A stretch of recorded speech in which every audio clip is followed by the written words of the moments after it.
Hoje eu tô aqui com a fonoaudióloga do Lucas, vocês pediram e eu trouxe ela pra gente bater um papo e conversar um pouquinho sobre qual a melhor forma de estimular os nossos filhos, não só nessa idade que o Lucas tá, que é 2 anos, mas antes disso, né, Bárbara? Isso. Para que você consiga ajudar a comunicação do seu filho desde os primeiros bababá. A Bárbara tá aqui, eu acho que ela sabe explicar, acho, não, eu tenho certeza que ela sabe explicar melhor do que eu. Eu vou pedir para que então você se apresente, fale um pouquinho sobre você, sobre o trabalho da fonoaudióloga, né, do fonoaudiólogo, e aí a gente começa a falar sobre quais são os estímulos que a gente deve fazer. Pois bem, eu sou Bárbara, fonoaudióloga, né? Já tenho 22 anos com experiência em trabalhos direcionados com crianças.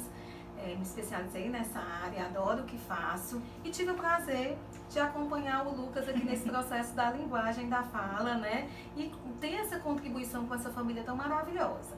Então hoje a gente percebe que esse processo ele inicia realmente no processo de concepção mesmo, né? Quando a criança ainda está na barriga, onde vem as primeiras carícias da mãe, né? E aquela comunicação de ouvir a voz do pai, já começa esse reconhecimento, essa interação social começa aí, nesse processo. E aí ela vem sofrendo várias etapas, né? Que vem desde o primeiro momento, que é quando a criança começa a mamar e começa a olhar para a mãe e ouvir a voz da mãe. E nesse processo, ela já vai reconhecendo os sons do ambiente, buscando esses sons nas laterais. Isso ocorre por volta dos 6 meses. E aí vem várias etapas do desenvolvimento, né? Nós pegamos o Lucas por volta de 1 ano e 8 meses, 2 anos. Isso. Né? E aí o Lucas realmente precisava de um estímulo mais direcionado para a questão da linguagem e da fala. Como a gente fez esse processo? Foi através do lúdico, né? Muitas vezes as mães, eu não preciso ter aquela profissional, eu vou esperar mais um tempo, porque eu brinco demais com o meu filho, mas o brincar de um profissional é diferente do seu brincar em casa, né? A gente brinca com técnicas, com estímulos específicos, direcionados, desenvolvendo a atenção, a concentração, a percepção visual, a auditiva, desenvolvendo esse despertar para esses estímulos, que muitas vezes vocês realmente têm a intenção, mas às vezes por falta, né, de ser mãe de primeira viagem, de estar ali naquele ambiente não tão adequado, com barulhos externos se dispersando, com o celular, com alguém que chama, e isso tudo que eu sei que acontece na rotina familiar, faz com que não tenha realmente o mesmo resultado que a gente espere e tenta dar para vocês, certo? Tá bom. Então, assim, eu acho que a primeira coisa que a gente tem que fazer, dica número 1, é estabelecer o diálogo, como você mesmo disse, né, Bárbara? Que começa na gestação e esse diálogo vai evoluindo, mas você sempre dá voz pro seu filho, né? Pra ele falar. Não é sempre que eu entendo as coisas que o Lucas fala, mas mesmo assim eu falo, o que é, meu filho? O que é que você quer falar? O que você quer?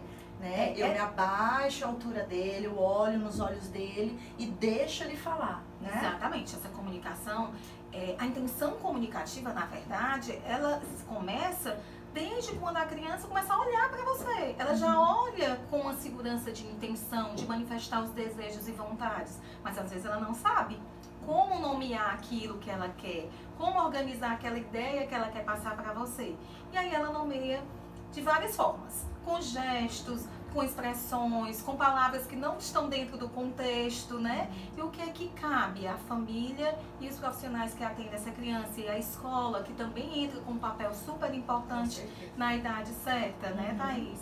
É você tentar fazer com que ele, um vocabulário simples, entenda, repita, reconheça e nomeie aquele aspecto.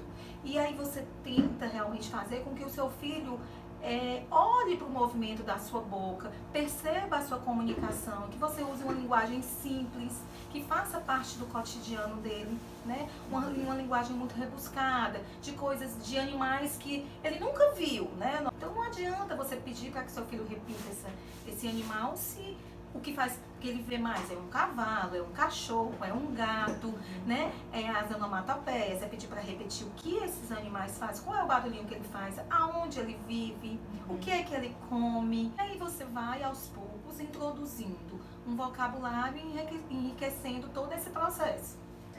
Eu me lembro que quando você começou, aqui bem no comecinho, foram as primeiras correções. E uma das primeiras coisas que você corrigiu foi a forma que eu e meu marido falávamos com o Lucas. Então, assim, a gente tinha uma voz infantilizada, né? De falar assim, repetir a forma errada que ele falava, né? Por exemplo, o Lucas chama a televisão de Gaga. Aí falava assim, você quer assistir Gaga? Não, você quer assistir televisão, né? A gente tem que falar corretamente a palavra, sem falar com aquela vozinha de, né? Que os pais costumam falar. Exatamente, aquela voz mais infantil, né? Porque pra vocês, pais, as crianças, elas não crescem, né? Elas sempre ficam bebezinhas, mas na verdade eles querem crescer, né? A gente viu a evolução do Lucas quando a gente deu autonomia para ele com a linguagem, quando ele percebeu que ele era capaz sim de nomear várias coisas. E isso fez com que ele se desenvolvesse em todos os aspectos da linguagem, da fala e até mesmo nos jogos, a maneira de andar, de se comportar, né, de subir e descer a escada de casa, contando. Então foram vários aspectos que ele evoluiu. Mas o pai e a mãe têm que ter esse cuidado sim, que a Thaís falou. Por quê? Porque sem intenção de prejudicar o filho, óbvio, vocês começam a repetir de forma errada o que eles falam, né? Vocês repetem novamente dentro do contexto a mesma coisa que eles falam erradamente. Então, evita isso, na verdade, não deve fazer, e falar corretamente a palavra dentro de um contexto simples. Um exemplo é esse que a Thaís diz, né? Se ele nomeia a televisão de uma coisa que não tem nada a ver com a televisão, você vai dizer para ele que aquele objeto é uma TV, porque ele está nesse processo de reconhecer tudo. Como é que eu vou reconhecer que aquilo é televisão, se eu nunca ouvi falar que era televisão, e sim era Gaga. É óbvio que eu vou dizer que é Gaga. Porque a criança nesse processo entre 2 anos, 1 ano e meio, ela aprende com repetição.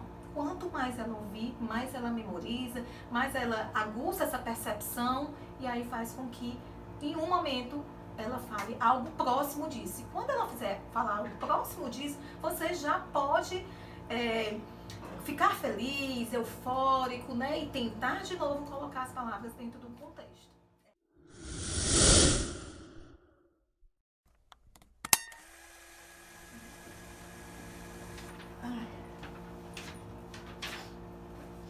Então a gente ia começar falando, né? Que você Começou há 3 meses, né? Com o Lucas, né?